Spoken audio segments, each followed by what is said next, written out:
கடகராசிக்காரங்க பேர்குணம் கொண்டவங்க. உங்ககிட்ட சண்டை போட்டு ஜெயிக்கிறது ரொம்ப ரொம்ப கஷ்டம். நல்லது கெட்டது முழுசா தெரிஞ்சவங்க. சந்திர பகவான ராசி அதிபதியாக கொண்டவங்க. எல்லா இடங்களிலும் நேர்மையும் உண்மையும் மட்டுமே நம்பக்கூடியவங்க. உங்களுக்கு சொந்தமோ பந்தமோ அது தப்புன்னு தெரிஞ்சால் அது தப்பு தான். வெட்டு ஒன்று துண்டு ரெண்டுன்னு பேசக்கூடியவங்க. உங்களை ஒருத்தர் பஞ்சாயத்துக்கு கூட்டிகிட்டு போகிறாங்க அப்படின்னா நீங்கள் கூட்டிகிட்டு போகிறவங்க பக்கம் எல்லாம் சப்போர்ட் பண்ணாமல் எந்த தரப்பில் நியாயம் இருக்கோ அங்கே தாங்க நீங்கள் சப்போர்ட் பண்ணுவீங்க. உண்மை நியாயத்திற்கு மட்டுமே என்னைக்குமே கை கொடுப்பீங்க. உண்மைக்கு புறம்பாக எந்த ஒரு விஷயத்தையுமே செய்ய மாட்டீங்க. இதனால் உங்களுக்கு நிறைய கஷ்டங்களும் துன்பங்களும் அதிகமாகவே ஏற்பட்டுட்டு இருக்கு. தங்களுடைய கஷ்டத்தையும் கண்ணீரையும் கடுகளவு கூட மற்றவங்களுக்கு தெரியாமல் பார்த்துக்குவீங்க. இதனால் பார்க்குறவங்க எல்லோரும் கடக ராசியா இவங்களுக்கு என்னப்பா சூப்பராக இருக்காங்க, இவங்களுக்கு என்ன குறைச்சல் அப்படின்னு நினச்சிட்டு இருக்காங்க. ஆனால் சாப்பாட்டுக்கு கூட கஷ்டப்படுறது உங்களுக்கு மட்டும்தான் தெரியும். கஷ்ட காலத்தில் திரும்பி பார்க்க கூட ஆள் கிடையாது. ஏதோ தட்டு தடுமாறு எந்திரிச்சு நிற்பீங்க. உங்களை குறை சொல்கிறதுக்குன்னே நிறைய பேர் தேடி வருவாங்க. உங்கள் சொந்தக்காரங்க நண்பர்கள் ஒரு தேவை இருக்குதுன்னா மட்டும்தான் அவங்க கிட்ட வருவாங்க. அந்த தேவை முடிஞ்ச உடனே உங்களை தூக்கி போட்டுடுவாங்க. மறுபடியும் அவங்க வந்து உங்ககிட்ட உதவின்னு கேட்பாங்க. அவங்க உங்களுக்கு முன்னாடி பண்ண துரோகத்தை எல்லாம் மறந்துட்டு மீண்டும் அவங்களுக்காக உதவி செஞ்சு ஏமாறக்கூடியவங்க தாங்க நீங்கள். வாழ்க்கையில் எப்படியாவது முன்னேறிடணும் அப்படிங்கிறதுக்காக தினம் தினம் கஷ்டப்பட்டு உழைக்கிறவங்க தாங்க இந்த கடக ராசிக்காரங்க. கடந்த காலகட்டத்தில் தங்களுடைய வாழ்க்கையில் நீங்கள் நல்லது நடக்க போகுது அப்படின்னு நினச்சிருந்துருப்பீங்க. ஆனால் உங்களுக்கு அந்த டைமில் ஒரு மிகப்பெரிய ஏமாற்றம் தாங்க. இந்த அஷ்டமத்து சனி மூலியமாக நிறைய கஷ்டங்கள் துன்பங்கள் இழப்புகள் ஏமாற்றங்கள் மட்டுமே நீங்கள் அதிகப்படியாக சந்திச்சிருப்பீங்க. கடக ராசிக்காரங்க சொந்த பந்தத்தை இழந்து சொத்துக்களை இழந்து தங்களுக்கு நெருக்கமாக இருக்கக்கூடிய உறவுகளையும் இழந்து கடைசியில் நான் மட்டும்தான் எல்லாத்தையும் இழந்துட்டு நிற்கிறேன், எனக்கு உயிர் வாழவே பிடிக்கல அப்படின்னு சொல்லி இருக்கீங்க. இதுக்கு மேலே என்னால் வாழவே முடியாது சாமி, தயவு செஞ்சு என்னை வந்து உன் கூட கூட்டிகிட்டு போயிடு. நான் இவ்வளவு கஷ்டப்பட்டதுக்கு அப்புறமும் எனக்கு வாழ்க்கையில் வாழணுங்கிற எண்ணம் சுத்தமாக போயிடுச்சு. உங்கள் மனசில் கவலையும் துன்பமும் தாங்க அதிகமாக இருக்குது. நீங்கள் செய்யக்கூடிய ஒவ்வொரு விஷயத்தையுமே தடுப்பதற்கு உங்களை அவமானப்படுத்துவதற்கு இங்கே நிறைய நபர்கள் வந்து முயற்சி பண்ணிட்டு இருக்காங்க. இது எல்லாமே தெரிஞ்சுமே கூட நீங்கள் என்னமோ பண்ணுங்க, எனக்கு என்ன வந்துச்சு அப்படின்னு தன் வேலையில் மட்டுமே என்னைக்குமே குறிக்கோளாக இருக்கிறவங்க தாங்க நீங்கள். ஏன் எனக்கு மட்டும் எவ்வளவு கஷ்டம் வருது? என்னோட வாழ்க்கையில் நான் யாருக்கும் கெடுதலையோ கஷ்டத்தையோ துன்பத்தையோ கொடுத்ததில்லையே, ஏன் இந்த மாதிரி எல்லாம் நடக்குது அப்படின்னு பெரும்பாலான நபர்கள் சொல்லிட்டு இருக்கீங்க. உங்களுக்கு பிரச்சனைங்கிறது வரும், அது கொஞ்ச நாள் இருக்கும், அதுக்கப்புறம் அந்த பிரச்சனை அதிகமாக சரியாகிடும். இந்த மாதிரி பிரச்சனை வரும் போகும் அப்படிங்கிற நிலைமையில தான் நிறைய நபர்கள் வாழ்ந்துட்டு இருக்கீங்க. நீங்கள் என்னதான் பிரச்சனை தவிர்த்தாலும் ஏதாவது ஒரு சூழ்நிலையில் உங்களை நோக்கி பிரச்சனையும் கஷ்டமும் வந்துட்டு தாங்க இருக்குது. ஆனால் இனி வரக்கூடிய நாட்களில் உங்களுக்கு இன்பத்தையும் மகிழ்ச்சியையும் மட்டுமே தரக்கூடிய ஒரு காலகட்டமாக அமைஞ்சிருக்குதுங்க. இதனால் வரைக்கும் நடந்த கெட்ட எல்லா விஷயத்தையுமே விட்டுடுங்க. இனி வரக்கூடிய நாட்களில் உங்களுக்கு எப்படிப்பட்ட நன்மை நடக்கப் போகுது அப்படிங்கிறத பற்றி தான் இந்த பதிவில் நம்ம முழுமையாக பார்க்க போகிறோம். கடந்த 2025 மிகவும் மோசமான ஒரு நரக வாழ்க்கையை தாங்க வாழ்ந்துட்டு இருந்தீங்க. தற்போது இந்த 2026 ஒரு எதிர்பார்ப்போடு இருக்கீங்க. உங்களுக்கு இந்த முதல் மாதம் ஜனவரி மாதம் உங்களுக்கு ஒரு மிகப்பெரிய ஏமாற்றம் தாங்க. இதில் நிறைய கஷ்டங்கள் துன்பங்கள் பட்டிருப்பீங்க. எந்த ஒரு மாற்றமும் அடைஞ்சிருக்க மாட்டீங்க. ஆனால் தற்போது இந்த பிப்ரவரி மாதம் அப்படிங்கிறது நிச்சயம் இந்த பிப்ரவரி மாதத்தில் நல்ல ஒரு தொடக்கம் அப்படிங்கிறது உங்களுக்கு ஆரம்பிக்க போகுது. ஏன்னா இந்த பிப்ரவரி மாதத்தில் இருந்து பார்த்தீங்கன்னா உங்களுக்கு 5 கிரகணங்கள் சேர்க்கை ஒன்றாக இருக்கிறதால அது மட்டும் இல்லைங்க. அடுத்ததாக உங்களுக்கு சனியுடைய வக்கிர பெயர்ச்சி, குருவுடைய வக்கிர நிவர்த்தி, சுக்கிர பெயர்ச்சி, சூரிய பெயர்ச்சி, ராகு கேது பெயர்ச்சி, கிட்டத்தட்ட ஒரு 5 பெயர்ச்சி பலன்கள் அப்படிங்கிறது உங்களுக்கு ஒட்டு மொத்தமாக தொடர்ச்சியாக இருக்கிறதால இந்த 2026 முதல் ஒரு 6-7 மாதம் அப்படிங்கிறது நல்ல ஒரு மாற்றத்தை தரக்கூடிய ஒரு மாதமாக பார்க்கப்படுதுங்க. முதலாவது அவங்களுக்கு சனியுடைய வக்கிர நிவர்த்தி. தற்போது பார்த்தீங்கன்னா சனி பகவான் மீன ராசியில் வக்கிர நிவர்த்தி அடைகிறாரு. அப்படி வக்கிர நிவர்த்தி அடையும் போது இத்தனை நாட்களாக கெட்டது மட்டுமே நினச்சிட்டு இருந்த எல்லாமே உங்களுக்கு இனிமேல் எல்லாமே நல்லதாக நடக்கப் போகுதுங்க. இனிமேல் உங்களுக்கு ப்ளஸ்ஸாக மாறப்போகுதுங்க. மைனஸாக செயல்பட்டு கொண்டிருந்த சனி பகவான் வந்து தற்போது உங்களுக்கு ப்ளஸ்ஸாக செயல்பட ஆரம்பிக்க போகிறாரு. இதன் மூலம் கடந்த காலகட்டத்தில் நீங்கள் சனி பகவான் மூலியமாக எதையெல்லாம் இழந்து கஷ்டப்பட்டு வருத்தப்பட்டு இருக்கீங்களோ அது அனைத்தும் திரும்ப பெறக்கூடிய ஒரு காலகட்டமாக பார்க்கப்படுதுங்க. அடுத்ததாக பார்த்தீங்கன்னா உங்களுக்கு குருவுடைய வக்கிர பெயர்ச்சி. இத்தனை நாட்களாக 2ஆம் இடத்துல இருந்த குரு பகவான் தற்போது 3ஆம் இடத்துல லக்னஸ்தானத்தை நோக்கி போகிறதால இத்தனை நாட்களாக கிடைக்காம இருந்த ஒட்டுமொத்த குரு பெயர்ச்சி பலனும் தற்போது உங்களுக்கு முழுமையாக கிடைக்கப் போகுதுங்க. பொருளாதார ரீதியாக ஒரு மிகப்பெரிய ஒரு மாற்றம் அப்படிங்கிறது விரைவில் உங்கள் வாழ்க்கையில் ஏற்பட போகுதுங்க.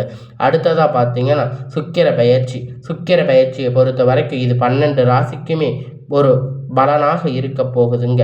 இதன் மூலம் வரக்கூடிய ஒரு 6 மாதம் அப்படிங்கிறது உங்களுக்கு மிகப்பெரிய ஒரு உச்சத்திற்கு போகக்கூடிய வாய்ப்புகள் அப்படிங்கிறது உங்களுக்கு அதிகமாக உள்ளது. கடைசியாக பார்த்தீங்கன்னா ராகு கேது பயிற்சி. ஐயோ, ராகு கேது பயிற்சின்னு சொன்னாவே எல்லோரும் பயப்படுவீங்க.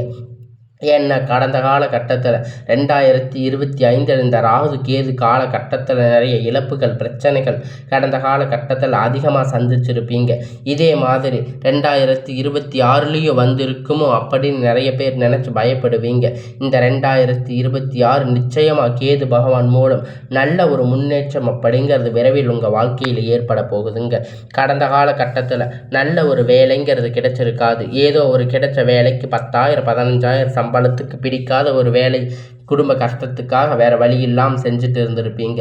ஆனால் இனி வரக்கூடிய நாட்கள் நீங்கள் படித்த படிப்புக்கு ஏற்ற மாதிரி வேலை, உங்களுக்கு பிடித்தமான வேலை, ஒரு அரசாங்க வேலை ட்ரை பண்ணாலும் சரி, இல்லை ஒரு ஐடி ஜாப், ப்ரைவேட் ஜாப் எதுவாக இருந்தாலும் உங்களுக்கு ஒரு நல்ல முன்னேற்ற காலம் அப்படிங்கிறது உங்களுக்கு அமையப் போகுதுங்க. நிச்சயமாக உங்களுக்கு கிடைக்க போகுதுங்க. கோர்ட்டு கேஸுன்னு ரொம்ப நாட்களாக அலைஞ்சிட்டு இருக்கின்ற நபர்கள் விரைவில் உங்களுக்கு சாதகமாக தீர்ப்பு வரும். சொத்து பிரச்சனை உங்களுக்கு சாதகமாக முடியும். சனி பகவானுடைய பார்வை உங்களுக்கு நேரடியாக இருக்கிறதால இதன் மூலம் வருமானம் அப்படிங்கிறது பல வழிகளில் வரும். தொழிலில் லாபம் சற்று அதிகமாக கிடைக்கும். அரசியல்வாதிகளை பொறுத்த வரைக்கும் புதிய பொறுப்புகள், புதிய பதவிகள் எல்லாமே தானாக உங்களை வந்து சேரும். ராகு கேதுவால் உங்களுடைய செல்வாக்கு, உடல் ஆரோக்கியம் அப்படிங்கிறது மேம்படும். சங்கடங்கள் நீங்கும். மறைமுகமாக உங்கள் தொழில் வாழ்க்கையிலும் சரி, இல்லற வாழ்க்கையிலும் சரி நிறைய நபர்கள் வந்து தொல்லை கொடுத்துருக்காங்க. இனி அவர்களுடைய தொந்தரவுகள் முழுவதுமாக இருக்காது. கடந்த காலகட்டத்தில் நீங்கள் ஒரு கம்பெனியில் இரவும் பகலும் பார்க்காம உழைச்சிட்டு இருந்திருக்கீங்க. உங்களுடைய சொந்த கம்பெனின்னு நினச்சி வேலை செஞ்சுட்டு இருந்திருக்கீங்க. ஆனால் உங்களுக்கு இது நாள் வரைக்கும் சரியான ஒரு அங்கீகாரம் அப்படிங்கிறது கிடைச்சிருக்காது. உங்களுக்கு அப்புறம் இல்லைங்க, நிறைய நபர்கள் வந்து வேலைக்கு வந்திருப்பாங்க. அவங்க நிறைய சலுகைகள் எல்லாமே கிடைச்சிருக்கும். நல்ல ஒரு முன்னேற்றத்திற்கு போயிருப்பாங்க. ஆனால் நீங்கள் மட்டும் எப்படி போய் வேலைக்கு சேர்ந்தீங்களோ அதே மாதிரி தான் இன்னி வரைக்கும் இருப்பீங்க. ஆனால் இனி வரக்கூடிய நாட்களில் உங்களுக்கு சம்பள உயர்வு, பதவி உயர்வு, அதிகாரிகளுடைய ஆதரவு முதற்கொண்டு உங்களுக்கு கிடைக்கப் போகுதுங்க. இனி உங்கள் வார்த்தைக்கு மதிப்பு மரியாதை கிடைக்கும். அந்தஸ்து நீங்கள் எதிர்பார்த்த உயர்வுக்கு போக போகிறீங்க. நினைத்தது எல்லாம் நடக்கும். தொழில் வியாபார தடைகள் அனைத்தும் விலகும். லாபம் அதிகமாக கிடைக்கும். முன்னேற்றம் உண்டாகும். வரவேண்டிய பணம் விரைவில் கை வந்து சேரும். குடும்பத்தில் நெருக்கடிகள் விலகும். செல்வாக்கு அந்தஸ்து உயரும். வெளிநாட்டு முயற்சிகள் வெற்றியை தரும். தெய்வ சிந்தனை அதிகமாகும். பெரியோர்களுடைய உதவி கிடைக்கும். உறவில் இருந்த சண்டை சச்சரவு முழுவதுமாக விலகும். புதிய நண்பர்கள் உங்களுக்கு உதவி செய்வாங்க. தொழிலில் ஏற்பட்ட நெருக்கடிகள் நீங்கி முடங்கி கிடந்த நிறுவனங்கள் மீண்டும் இயங்கும். வியாபாரத்தில் எதிர்பார்த்த லாபம் கிடைக்கும். புதிய தொழில் தொடங்கக்கூடிய முயற்சிகள் கண்டிப்பாக உங்களுக்கு வெற்றியை தரும். கடந்த காலகட்டத்தில் திருமண நிலை அப்படின்னு பார்த்தீங்கன்னா உங்களுக்கு நிறைய பிரச்சனை சிக்கல் பெரும்பாலும் சந்திச்சிருப்பீங்க. இதில் குறிப்பாக பார்த்தீங்கன்னா பெண்களுக்கு ஏதாவது ஒரு வகையில் திருமணம் அப்படிங்கிறது எளிமையாக அடைஞ்சிருப்பீங்க. ஆனால் ஆண்கள் ரொம்ப ரொம்ப பாவம். அடிச்சு பிடிச்சு நிச்சயதார்த்தம் வரைக்கும் போனால் கூட அக்கம் பக்கத்தில் இருக்கிறவங்க தெரிஞ்சவங்க எல்லாம் சொல்லி கெடுத்து விட்டு இருப்பாங்க. ஆனால் அது மட்டும் இல்லைங்க. ஜாதகத்தில் பார்த்தீங்கன்னா சுத்த ஜாதகம், ராகு கேது ஜாதகம், செவ்வாய் ஜாதகம், இது மாதிரி நிறைய சிக்கல்கள் எல்லாம் இருந்திருக்கும். திருமண தடை அப்படிங்கிறது ஆண்களுக்கு அதிகமாகவே ஏற்பட்டிருக்கும். இனி வரக்கூடிய ஒரு 6 மாத காலகட்டத்துக்குள்ள அனைத்தும் நிவர்த்தியாகி விரைவில் நீங்கள் திருமண வாழ்க்கைக்குள்ள அடியெடுத்து வைக்க போறீங்க. இனி இழந்தது எல்லாமே நீங்கள் திரும்ப பெற போகிறீங்க. ஆண்களோ பெண்களோ அடுத்து வந்து 2வது திருமணம், அதாவது செகண்ட் மேரேஜ் பண்ணலாமா வேண்டாமா அப்படிங்கிற ஒரு மிகப்பெரிய குழப்பத்தில் இருக்கின்றீங்க. நிறைய நபர்கள் இருக்கீங்க. சொந்தக்காரங்க தப்பாக பேசுவாங்க, ஊர்க்காரங்க தப்பாக நினைப்பாங்க, அவங்க என்ன நினைப்பாங்க, இவங்க என்ன நினைப்பாங்க அப்படின்னு நிறைய நபர்கள் வந்து 2வது திருமணத்தை பற்றி யோசிக்காமல் இருப்பீங்க. இப்போ இருக்கக்கூடிய பொருளாதார சூழ்நிலையை வச்சு பார்க்கும்போது சிங்கிள் பேரண்ட்டாக இருந்து இந்த சொசைட்டியில் சர்வே பண்ணுறது ரொம்ப ரொம்ப கடினம். நீங்கள் எதிர்பார்த்த மாதிரி நல்ல ஒரு மறுமண வாழ்க்கை அப்படிங்கிறது விரைவில் உங்களுக்கு அமையும். கடந்த காலகட்டத்தில் காதல் அதிகமாக தோல்வியை மட்டுமே சந்திச்சிருக்கக்கூடிய ராசின்னு பார்த்தீங்கன்னா அது முழுக்க முழுக்க நீங்கள் மட்டும்தாங்க. ஏன்னா அந்த டைமில் உங்களுக்கு இந்த அஷ்டமத்து சனியுடைய தாக்கம் அப்படிங்கிறது அதிகமாக இருந்திருக்கும். காதல் அப்படிங்கிறது அடிக்கடி சண்டை பிரச்சனை, ஈகோ பிரச்சனை, நிறைய பிரச்சனைகள் சிக்கல் உங்களுக்கு வந்திருக்கும். காதல் பிரேக்கப் ஆகிறதுக்கு கூட நிறைய வாய்ப்புகள் இருந்திருக்கும். வீட்டில் வந்து சொல்லும்போது பேரண்ட் வந்து உங்கள் காதலுக்கு தடையாக இருந்திருக்கலாம். ஆனால் இனி வரக்கூடிய நாட்களில் உங்கள் காதலை வெளிப்படுத்தும் போது அந்த காதல் கண்டிப்பாக கைகூடும். வீட்டில் போய் சொல்லும்போது பேரண்ட் உங்களுக்கு முன்னாடி நின்று திருமணம் செய்து வைக்கக்கூடிய வாய்ப்பு அதிகமாக உள்ளது. இனி வரக்கூடிய நாட்களில் கடினமான காரியத்தை சுலபமாக செஞ்சு முடிப்பீங்க. உங்கள் எளிமையான பேச்சு திறமையால் நீங்கள் அனைவரையும் கவர்ந்து இழுப்பீங்க. சமூகத்தில் உங்கள் பெயரும் புகழும் படிப்படியாக முன்னேற்றம் வரப்போகுதுங்க. சிலருக்கு படிப்பதற்காக வேலை விஷயமாக, தொழில் விஷயமாக வெளியூர் வெளிநாடுகள் போகக்கூடிய வாய்ப்பு எல்லாமே கிடைக்கப் போகுது. உங்கள் குடும்பத்தில் கடந்த காலகட்டத்தில் எந்த ஒரு சுப நிகழ்ச்சியுமே நடந்திருக்காது. இதை நினச்சி வீட்டில் இருக்கக்கூடிய பெரியவங்க எல்லாம் ரொம்பவும் வருத்தப்பட்டு இருப்பீங்க. ஆனால் இனி வரக்கூடிய நாட்களில் உங்கள் குடும்பத்தில் திருமணம், சீமந்தம், புதிய வீடு கட்ட ஆரம்பிப்பீங்க. கிரக பிரவேசம் போன்ற சுப நிகழ்ச்சிகள் எல்லாமே நடக்கப் போகுதுங்க. கடக ராசிக்காரங்களை பொறுத்த வரைக்கும் நீங்கள் ஆண்களோ பெண்களோ அரசு வேலையோ தனியார் வேலையோ கூலி வேலையோ நீங்கள் எதிர்பார்த்த வருமானம் அப்படிங்கிறது உங்களுக்கு இரட்டிப்பான மடங்கு கிடைக்க போகுதுங்க. சேமிப்பு அப்படிங்கிறது பல மடங்காக உயரப்போகுது. இதன் மூலம் கடந்த காலகட்டத்தில் ஏற்பட்ட கடன் பிரச்சனை அனைத்தும் தற்போது முழுவதுமாக நிவர்த்தியாக போகுது. ஒரு பைசா கடன் இல்லாமல் அனைத்து விதமான கடன்களையும் கட்டி முடிக்க போகிறீங்க. உங்களுடைய வளர்ச்சி மூலம் குடும்ப உறவுகளுக்குள்ள நிறைய பிரச்சனைகள் சிக்கல் சந்திச்சிருக்கக்கூடிய வாய்ப்பு ஏற்பட அதிகமாக வாய்ப்பு இருக்குங்க. முடிஞ்ச அளவுக்கு பிரச்சனை என்று வரக்கூடிய நிலை வந்தாலே உடனடியாக அந்த வீட்டில் இருக்கக்கூடிய நபர்களை விட்டு கொஞ்ச நாட்கள் மட்டும் விலகி இருப்பது உங்களுக்கு ரொம்ப ரொம்ப நல்லது. இல்லாத பட்சத்தில் நிறைய பிரச்சனைகள் சிக்கலையும் சந்திக்கக்கூடிய வாய்ப்புகள் நேரடியாக இருக்கிறதால இனி வரக்கூடிய நாட்களில் நீங்கள் எல்லாத்தையும் நன்மையாகவே அமையக்கூடிய நாளாக நீங்கள் அதுக்கு உறுதுணையாக இருந்து உங்களுடைய வாழ்க்கையை நீங்கள் மாற்ற வேண்டுங்க. இனி உங்களுக்கு வரக்கூடிய நாட்கள் எல்லாமே ஒரு நல்ல ஒரு அமோகமான நாளாக தாங்க இருக்குது. இருந்தாலும் நீங்கள் இடையில வரக்கூடிய பிரச்சனை சிக்கல் எல்லாத்தையும் அமைதியாக ஃபேஸ் பண்ணணும். அப்போ தான் உங்களுடைய வாழ்க்கையில் நீங்கள் நினைத்ததை அடைய முடியுங்க. உங்களுக்கு இந்த 2026 அப்படிங்கிறது ஒரு நல்ல ஒரு அமோகமான நாளாக தாங்க இருக்குது. இனி வரக்கூடிய நாட்களில் உங்களுக்கு எல்லாமே நன்மையாகவே அமையும்.